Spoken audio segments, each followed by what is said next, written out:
तीन तलाक मामले पर सुप्रीम कोर्ट आज सुनाएगा फैसला। फैसले पर देश दुनिया की नजर। यूपी सरकार ने भी रखा था महिलाओं का पक्ष। दिल्ली में बीजेपी शासित राज्यों के मुख्यमंत्रियों के साथ पीएम मोदी और अमित शाह की बैठक। सीएम योगी भी रहे मौजूद। बैठक में एक भारत श्रेष्ठ भारत पर हुई चर्चा। मिशन 2019 पर बीजेपी की नजर। लखनऊ में शिक्षा मित्रों का अनिश्चितकालीन धरना जारी। हजारों की संख्या में प्रदर्शनकारी लक्ष्मण मेला पार्क में मौजूद। बहाल किए जाने तक प्रदर्शन जारी रखने की चेतावनी। आज बैंकों में कामकाज रहेंगे ठप। बैंकों के मर्जर के खिलाफ कर्मचारियों ने की हड़ताल। करीब 10 लाख बैंक कर्मचारी होंगे शामिल। सीतापुर में बदमाशों ने दारोगा को मारी गोली। चेकिंग के दौरान वारदात को अंजाम देकर हुए फरार। दारोगा की हालत नाजुक। पूर्वांचल में बाढ़ से लोगों की जद्दोजहद अब भी जारी। घाघरा, सरयू, रोहिणी और नारायणी नदियों से मुश्किलें बढ़ी। घर बार छोड़कर बांध और सड़कों पर ठिकाना। कई जगह दाने दाने को मोहताज हुए लोग।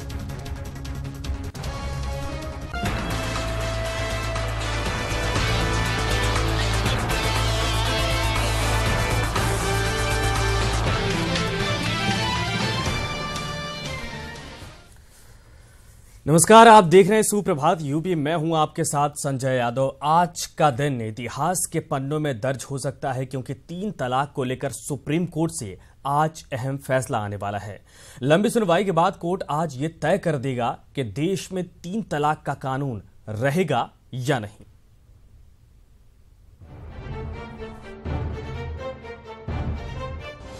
तीन तलाक का आज क्या होगा? 3 तलाक पर आज सुप्रीम फैसला। सुप्रीम अदालत के फैसले का इंतजार। मुस्लिम महिलाओं के हक हुकूक को लेकर चल रही कानूनी लड़ाई अब फैसले के मुकाम तक पहुंच चुकी है। आज देश की सबसे बड़ी अदालत की तरफ सभी की नजरें हैं। कोर्ट को यह तय करना है कि हिंदुस्तान में 3 तलाक का इस्लामी कानून रहेगा या नहीं। कोर्ट ये तय करेगा कि 3 तलाक महिलाओं के संवैधानिक अधिकारों का हनन करता है या नहीं, यह कानूनन वैध है या नहीं, 3 तलाक इस्लाम का मूल हिस्सा है या नहीं। दलीलें पूरी हो चुकी हैं, गवाही खत्म हो चुकी है, इंतजार फैसले का है। सुप्रीम कोर्ट में 3 तलाक को लेकर अलग अलग धर्मों के 5 जजों ने 11 से 18 मई तक इस पर सुनवाई की और आज यानी 12 अगस्त वो ऐतिहासिक तारीख है जब फैसला आने वाला है। संविधान में धारा 14 के विरुद्ध में है और हमारी धारा 25 में जो अनैतिक होती है उसको धर्म में हम परमिट नहीं करते। तो ये एक महिला का यानी एक स्थान घटाने की बात है। तो इसीलिए ट्रिपल तलाक में मुझे पूरा विश्वास है कि सुप्रीम कोर्ट फैसला अच्छा देगी। सुप्रीम कोर्ट की जिस खंडपीठ को फैसला सुनाना है उसमें सभी धर्मों के जस्टिस शामिल हैं, जिनमें chief justice J S Khehar, justice Kurian Joseph, justice Rohinton F Nariman, justice U U Lalit, justice Abdul Nazeer शामिल हैं। दरअसल मार्च 2016 में उत्तराखंड की सायरा बानो ने सुप्रीम कोर्ट में याचिका दायर करके 3 तलाक, हलाला निकाह और बहुविवाह की व्यवस्था को असंवैधानिक घोषित किए जाने की मांग की थी। सायरा बानो ने 3 तलाक के खिलाफ कोर्ट में एक अर्जी दाखिल की थी। सायरा का तर्क था कि 3 तलाक न तो इस्लाम का हिस्सा है और न ही आस्था। सायरा बानो ने मुस्लिम पर्सनल लॉ यानी शरीयत एप्लीकेशन कानून 1937 की धारा 2 की संवैधानिकता को चुनौती दी है। कोर्ट में दाखिल याचिका में सायरा ने कहा है कि मुस्लिम महिलाओं के हाथ बंधे होते हैं, उन पर तलाक की तलवार लटकती रहती है, वहीं पति के पास निर्विवाद रूप से अधिकार होते हैं। ये भेदभाव और असमानता एक तरफा 3 बार तलाक बोलने और सब कुछ खत्म करने के तौर पर सामने आती है।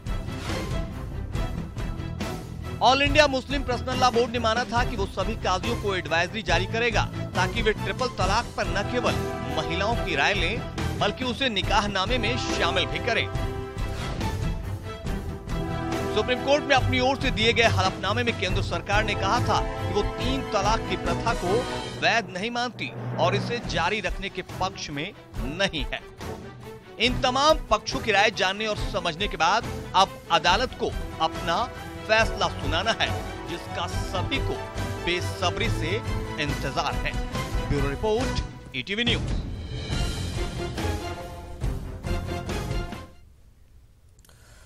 तो एक तरफ जहां देश की सभी मुस्लिम महिलाओं की निगाह 3 तलाक पर सुप्रीम कोर्ट के फैसले पर टिकी है, तो वहीं मिर्जापुर में एक मुस्लिम महिला और उसके 3 बच्चों को ससुराल वालों ने तलाक की धमकी देते हुए मारपीट कर घर से बाहर निकाल दिया। महिला को निकालने के बाद गेट में ताला बंद कर सास ससुर फरार हो गए। घर के बाहर अपने 3 बच्चों के साथ बैठी पीड़ित का रो कर बुरा हाल है, लेकिन मदद के हाथ अब तक नहीं उठे। पुलिस में शिकायत करने के बाद उदासीन रवैया पुलिस का भी देखने को मिला है। चलिए बेटा, इन लोग बोल रहे आपका यहाँ कुछ नहीं है, हमारा घर पे तुमको नहीं आना है। हम आया था इधर में रहने के लिए, बोल रहे यहाँ तुम्हारा कोई वो नहीं है रहने के लिए, इसीलिए हम चले गए घर अपनी माँ के घर लेने के लिए। उन लोग को तो बोले हम चले गए, फिर आए हमारे बच्चा लोग को मार के बाहर निकाल के बंद करके ताला चले गए उन लोग। कल दिल्ली में प्रधानमंत्री नरेंद्र मोदी और बीजेपी अध्यक्ष अमित शाह की बीजेपी शासित राज्यों के मुख्यमंत्रियों के साथ बैठक हुई। बैठक दिल्ली में बीजेपी मुख्यालय में हुई। बैठक में यूपी सीएम योगी आदित्यनाथ भी मौजूद रहे।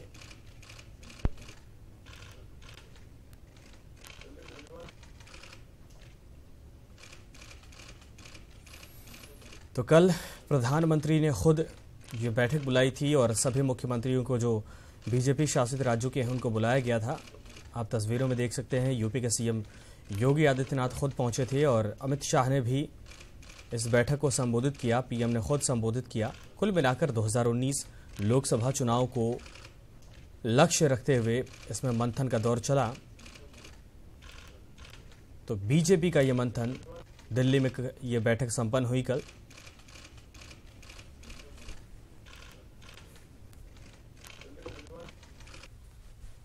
माननीय प्रधानमंत्री जी के 2022 के न्यू इंडिया की उस परिकल्पना के अनुसार सभी राज्य मिलकर के एक मिशन मोड के तहत काम करेंगे, इस पर विस्तार से चर्चा हुई। किसानों की आय को दुगना करने के लिए क्या उपाय करने हैं, इन सब मुद्दों पर अलग अलग राज्यों ने जो कार्य किए हैं उस सक्सेसफुल स्टोरी के साथ साथ माननीय प्रधानमंत्री जी और माननीय राष्ट्रीय अध्यक्ष जी का मार्गदर्शन भी उसमें प्राप्त हुआ और लक्ष्य रखा गया कि 2022 तक किसानों की आय को हम दोगुना कर सकें। इधर सोमवार को यूपी की राजधानी लखनऊ की सड़कें थम गई। प्रदेश के कोने कोने से तकरीबन 1 लाख शिक्षा मित्र राजधानी पहुंचे और सत्याग्रह में हिस्सा लिया। हालांकि सरकार ने शिक्षा मित्रों को 10,000 रुपए हर महीने मानदेय देने का फैसला किया है। ये दर्द रोजगार छिन जाने का है। हम लोग को गोली से भुनवा लिया जाए या तो हमें नौकरी दे दिया जाए। ये कवायद सरकार को मनाने की है।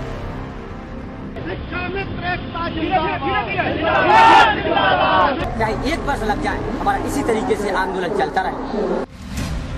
ये भीड़ हुक्मरानों को जगाने के लिए है। सत्याग्रह यही बैठ करके करेंगे और तब तक बैठे रहेंगे जब तक हमारी मांगे माननीय मुख्यमंत्री जी द्वारा मान नहीं ली जाती। ये भीड़ हक की है या डर की?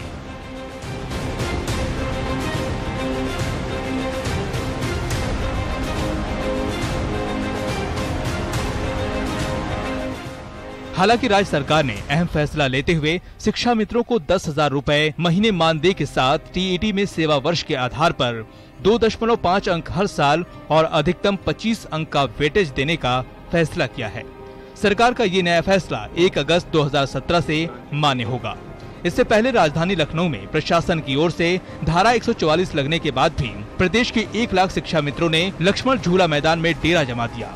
उनकी मांग है कि सरकार अध्यादेश के जरिए उन्हें सहायक अध्यापक के तौर पर समायोजित करे। हम लोग ये सोचते हैं कि जब तक हम लोग समस्या का समाधान नहीं होता है तब तक हम लोग यहाँ डटे रहेंगे, जाने का नाम नहीं लेंगे। सुप्रीम कोर्ट के ही आदेश के अनुसार समान कार्य समान वेतन के अनुरूप हमें समान वेतनमान के दे जितना मिलता था हमको सहायक अध्यापक का। पूर्ववर्ती एसपी सरकार ने 1,38,000 शिक्षा मित्रों को सहायक अध्यापक बनाया था। करीब 25,000 शिक्षा मित्रों को अध्यापक बनाने की प्रक्रिया जारी थी। इस बीच सुप्रीम कोर्ट ने शिक्षा मित्रों का समायोजन रद्द करते हुए सभी के लिए टीईटी पास करना जरूरी कर दिया, जिससे शिक्षा मित्र नाराज हो गए। सरकार बदली, नई सरकार आई, अब एक बार फिर शिक्षा मित्रों ने हुंकार भरी है। लखनऊ में बिना नेतृत्व के इतनी भीड़ को देखकर सियासत भी लाजमी है। पूर्व सीएम अखिलेश यादव ने ट्वीट किया, शिक्षा मित्र परिवार का भरण पोषण करने लखनऊ पहुंचे हैं, पिकनिक के लिए नहीं। विपक्ष भीड़ के इस गुस्से को भुनाने में जुटा है। शिक्षा मित्र सरकार को झुकाने में जुटे हैं। वहीं सुप्रीम कोर्ट शिक्षा मित्रों को टीईटी पास करने में जुटा है। साफ है, सभी अपने अपने हिसाब से मामले को देख रहे हैं। Anurag Tripathi, ETV news, Lucknow. तो इस वक्त राजीव हमारे साथ है। राजीव, क्या कुछ मसला निकलेगा पूरे मामले पर? क्या सरकार इस पूरे मामले को फिर से उठाएगी, पुरजोर पैरवी करेगी, या फिर सरकार की तरफ से इनकी मांगों को सुनते हुए बीच का कोई रास्ता निकाला जाएगा? देखिए, अगर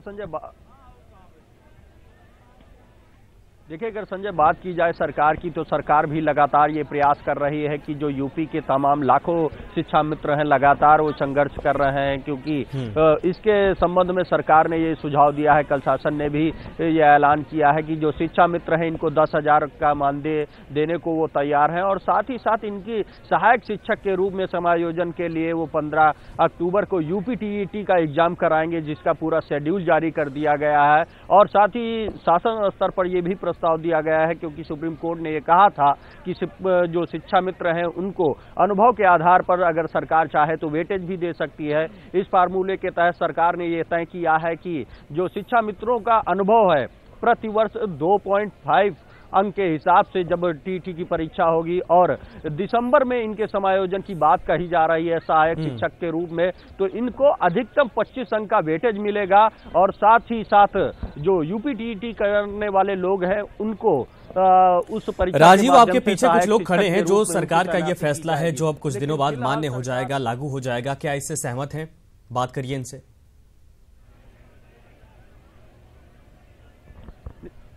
निश्चित रूप से हमारे साथ आप देख सकते हैं कि यहाँ पर दर्जनों लोग खड़े हैं। जैसा सरकार ने ये सुझाव दिया है कि वो इस वक्त 10,000 मानदेय देने को तैयार है, और हम लोग इस बात पे तैयार नहीं कि 10,000 मानदेय दिया। मुझे पूरा सम्मान चाहिए, और जो हमारा पत्ता वो मुझे वापस चाहिए। इससे अध्यादेश लाया जाए हमारे लिए, इससे ज्यादा, इससे कम पे हम मानने को तैयार नहीं है। हमारे लिए सरकार अध्यादेश लाए, मोदी ने कहा। आपका क्या कहना है? हमारा ये कहना है, हमारे लिए हमारी मांगें पूरी की जाएं और हमें अध्यादेश लाया जाए, और हम 1,70,000 अध्यापकों का सम्मान वापस मिले। जैसा कि आपने संजय सुना, इनका साफ कहना है कि जो ये सरकार का प्रस्ताव है इससे ये सहमत नहीं है, क्योंकि योगी सरकार ने ये वादा किया था चुनाव में कि अगर उनकी सरकार यूपी में आती है तो कहीं ना कहीं शिक्षा मित्रों के मसले को लेकर सरकार हर संभव प्रयास करेगी। ऐसे में इनका कहना है कि एक अध्यादेश लाकर इन्हें सहायक अध्यापक के रूप में तैनाती दी जाए, क्योंकि सिर्फ ये मामला 1,72,000 शिक्षा मित्रों का नहीं है, बल्कि उससे जुड़े हर परिवार में अगर 5 सदस्य ही माने जाएं तो करीब लाखों लोगों का है। बिल्कुल सही कह रहे हैं आप, लाखों लोगों का ये मसला है, और कहीं न कहीं जब से ये स्थिति बनी है तब से ये सभी रोड पर, सड़क पर हैं। कई तो आत्महत्या भी कर चुके हैं, तमाम जो खबरें पिछले दिनों आई थी। लेकिन अब सवाल है कि सरकार का जो ये प्रस्ताव है इस पर अगर ये मानने को तैयार नहीं तो क्या आगे कदम सरकार की तरफ से बढ़ाया जाएगा? क्योंकि छोटी संख्या नहीं, ये बहुत बड़ी संख्या। बहुत बहुत शुक्रिया।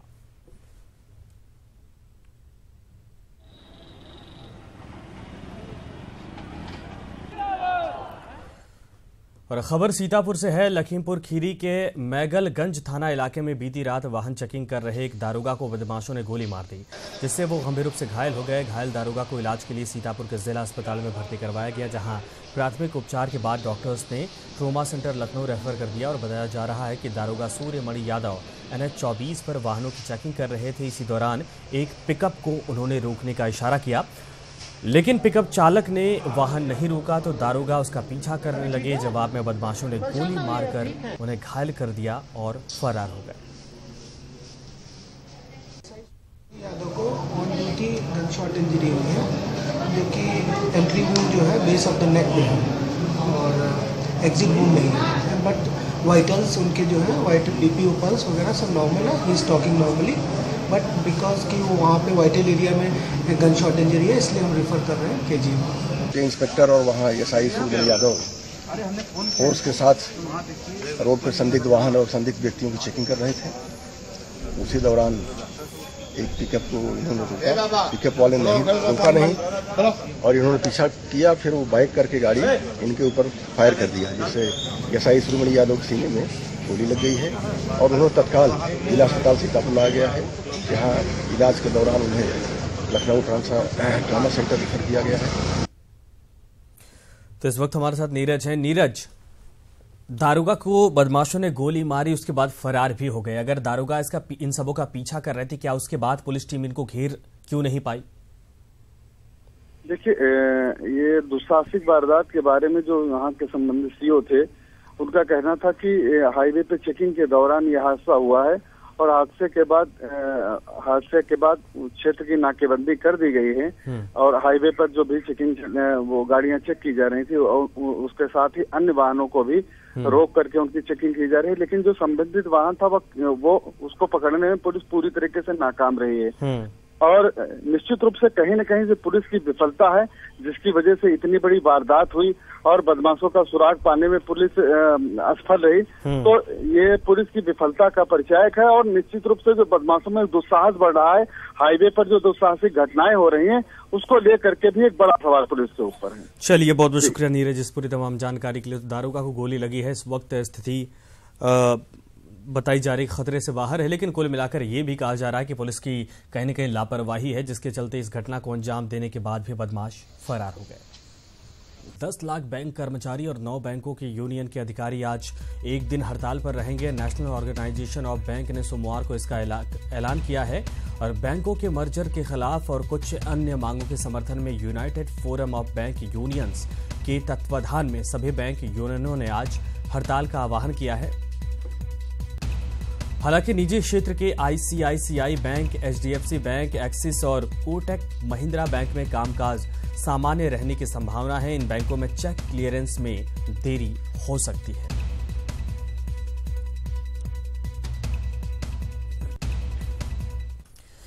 इधर पूर्वांचल में आई भीषण बाढ़ से अब तक लोगों की जद्दोजहद जारी है। नेपाली नदियों ने पूर्वांचल में इस बार ऐसा कहर बरपाया है कि लोग घर बार छोड़कर बंधे पर शरण लेने को मजबूर हैं। महाराजगंज के हजारों लोग जिनके घर पानी में डूब चुके हैं और उनके खाने पीने के सामान बह गए हैं, वे लोग बांध पर रहकर जिंदगी बिताने को मजबूर हैं और रोहिणी और नारायणी नदी के उफान पर होने से गांव जलमग्न है। घर में रखा खाने पीने का सामान भी डूब चुका है। अब लोगों के सामने खाने पीने की मुसीबत खड़ी हो चुकी है।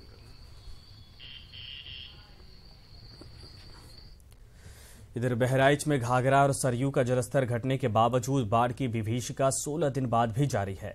जिले के महसी, कैसरगंज, नानपारा तहसीलों के 254 गांव अभी भी बाढ़ की चपेट में हैं।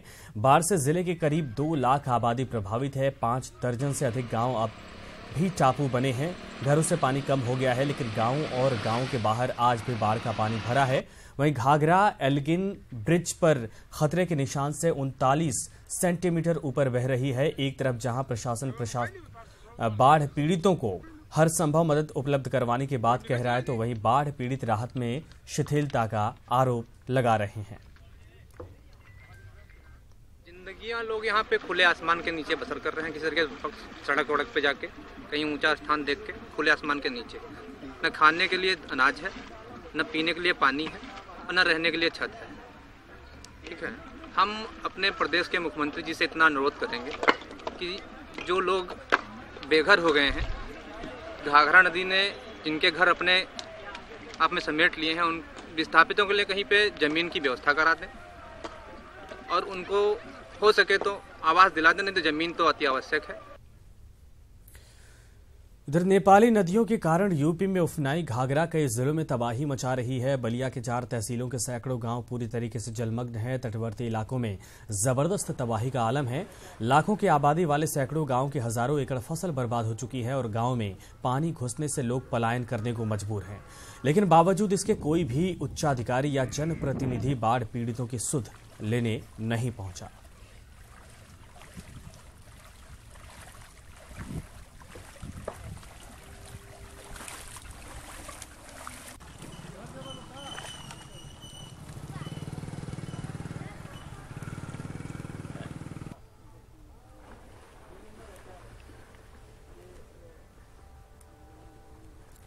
तो ये तस्वीर देखिए, ये बलिया की तस्वीर है और यहाँ पर अभी कई गांव ऐसे हैं जो जलमग्न हैं। ये उन तमाम मजबूर लोगों की झोपड़ी हैं, घर हैं जो पलायन करने के लिए विवश हो चुके हैं। इधर गाजियाबाद के सेवानगर इलाके में 9वीं कक्षा के छात्र की संदिग्ध हालत में मौत हो गई। मृतक हिमांशु तोमर का शव उसके ही घर में लटका मिला है। इसी आधार पर पुलिस इस मामले को आत्महत्या से जोड़कर देख रही है। हालांकि परिजनों ने मृतक के कुछ परिचित स्थानीय लोगों पर हत्या का आरोप लगाया है। फिलहाल पुलिस ने शव को पोस्टमार्टम के लिए भेज दिया है और मामले की जांच पड़ताल की जा रही है।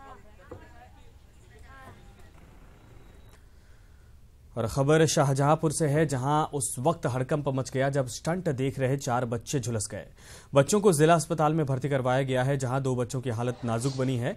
दरअसल देर रात बच्चे जन्माष्टमी पर्व पर मुंह से आग उगलने वाले तमाशे देख रहे थे, तभी अचानक आग का कुछ अंश पास में बैठे बच्चों को अपनी चपेट में ले लिया।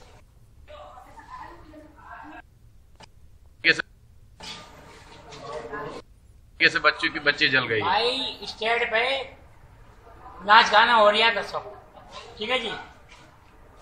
4 बच्चे घायल हुए, पेट्रोल से एकदम फूंक करी ना, आग लग गई, बच्चे जल गए। किसने करी थी?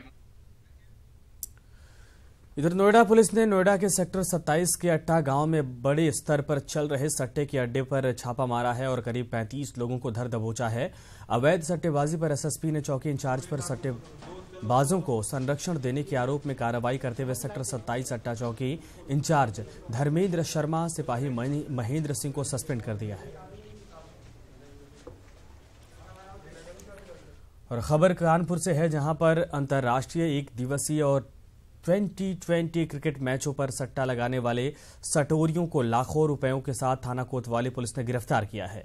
पुलिस ने गिरफ्तार सटोरियों से 9 मोबाइल और 2 रजिस्टर भी बरामद किए हैं। खबरों के मुताबिक सट्टेबाजी के तार सूबे के अन्य शहरों के साथ ही दिल्ली से भी जुड़े हैं। पुलिस इन सभी कड़ियों को जल्द जोड़ने का प्रयास कर रही है और गिरफ्तार सट्टेबाज का नाम रामजी ने दिल्ली से ऑनलाइन सट्टा खिलाना 2 साल पहले चालू किया था। अच्छी आमदनी होने पर पूरी तरीके से सट्टे के इस धंधे में उतर गया।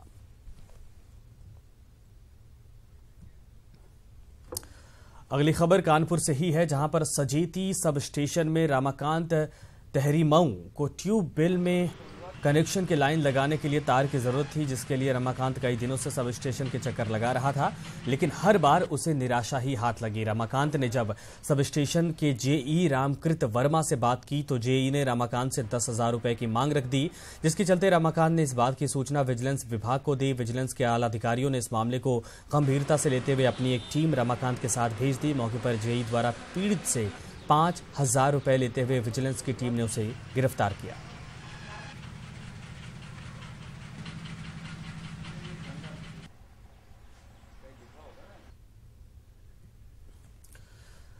तो यहाँ पर रिश्वतखोरी का पूरा ये धंधा चल रहा था। दरअसल जब भी कोई काम करवाने आता था वहां पर बकायदा पैसे वसूले जाते थे और इस बार भी एक शख्स से 10,000 रुपये मांगे गए और जब इस पूरे मामले की जानकारी इस पीड़ित के द्वारा विजिलेंस विभाग को दी गई, एक टीम बनाई गई विजिलेंस विभाग की तरफ से और रंगे हाथों इस जेई को 5,000 रुपये लेते हुए पकड़ लिया गया।